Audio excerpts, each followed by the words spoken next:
अस्सलाम वालेकुम everyone, this is D3 exercise 2B और हम उसका क्वेश्चन नंबर 5 कर रहे हैं। इक्वेशन दी हुई है f(x) is equals to 8 minus 3x और कहा है सबसे पहले कि इन्वर्स फंक्शन मालूम करना, लाइक f इन्वर्स x मालूम करना है। ठीक है जी, देखिए जी, सबसे पहले तो आप इस इक्वेशन में f(x) को सपोज कर लें y। ठीक है, सपोज कर लें कि f(x) आपका y है। ठीक है जी, इसके बाद अब आप इनको कर लें दोनों को कंपेयर, लाइक f(x) का आंसर ये भी है और f(x) का आंसर y भी है। जब आपने f(x) को y सपोज कर लिया है तो अब हमारे पास दो कंडीशन हैं। मैं इसको लिख सकता हूँ वेट अ मिनट,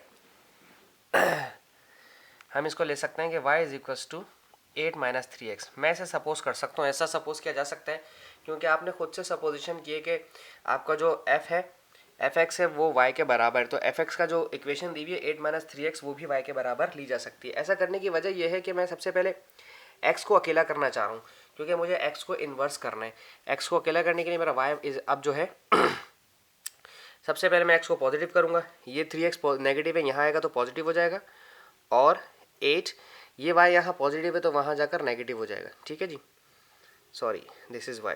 अब ये 3 मल्टीप्लाई कर रहा है तो ये वहाँ जाकर जब डिवाइड करेगा तो 8 माइनस वाई अपॉन 3, ये बन गया x का आंसर। अब थोड़ी सी पहले अभी ऊपर आपने एक चीज़ सपोज की थी कि f(x) को आपने y सपोज किया था, यहाँ पर एस f(x) को आपने y सपोज किया था। ठीक है, असल में अब आप क्या करेंगे, अगर आप फंक्शन को इन्वर्स करना है तो इमेज को डोमेन को रेंज और रेंज को डोमेन बना दें। लाइक यहाँ x लिखा है, इसको वहाँ ले जाए, y को यहाँ ले आए, y को यहाँ ले आए और x को वहाँ ले गए। इस तरह से करने से जो आपका फंक्शन है वो इन्वर्स हो जाता है। ठीक है, ये इन्वर्स हो गया। अब x की वैल्यू अभी आपने निकाली 8 माइनस वाई अपॉन 3, तो आप यहाँ लिख दें 8 माइनस वाई अपॉन 3 और ये बन गया f इनवर्स y। अब आपने अगर यहाँ y हटाकर x लिख दिया या कुछ भी और कोई भी नंबर लिख दिया, वेरिएबल लिख दिया कोई भी, तो जहाँ जहाँ अल्फ़ाबेट लिखा है y तो वहाँ वहाँ x या वो नंबर आ जाएगा। और यही हमारी रिक्वायरमेंट थी कि f इनवर्स x मालूम करें और वो हमने मालूम कर लिया। इसी सवाल में आगे कहा जाता है कि f इनवर्स 9 मालूम कीजिए। f इनवर्स 9 मालूम करना नहायत आसान, 8 माइनस 9 अपॉन 3, 8 में से 9 माइनस किया तो -1 अपॉन 3, क्योंकि आपका 9 बड़ा है, जब बड़ी वैल्यू होती है तो उसमें से माइनस कर दे तो बिगर वैल्यू का साइन आता है।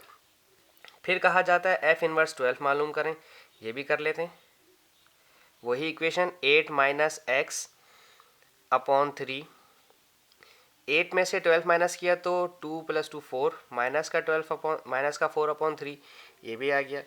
अब इसके बाद कहा जाता है f इनवर्स 3 होल 1 अपॉन 3, ये भी लिख लेते हैं।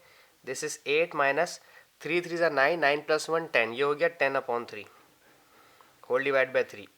अब क्या करें, पहले आप इनका एलसीएम ले लें। 3 8 ज़ा 24, 24 में से 10 माइनस किया तो 14, 14 अपॉन 3। आप चाहें तो इसको साइड में एलसीएम ले सकते हैं, 8 माइनस 10 अपॉन 3 का हमने एलसीएम लिया इसका। ठीक है, अब ये 14 अपॉन 3 जो है ऐसे लिखा जाएगा, और जो ये 3 था इसके डिनोमिनेटर में कुछ नहीं था तो 1 लिया, इसको 3 अपॉन 1 को उल्टा किया तो 1 अपॉन 3 हो गया। सो दिस बिकम 14 1 ज़ा 14 एंड 3 3 ज़ा 9, ओ सॉरी 3 3 ज़ा 9 हो गया। ठीक है, ये हो गया f इनवर्स 3 होल 1 अपॉन 3। इसके बाद -3 अपॉन 16 भी बिल्कुल एज इट इज ही होगा। आई होप आपसे हो जाएगा वो, एंड ये आपका होमवर्क भी, आप चाहें तो उसे खुद से कर सकते हैं। Thank you so much for watching my channel. अल्लाह हाफिज़।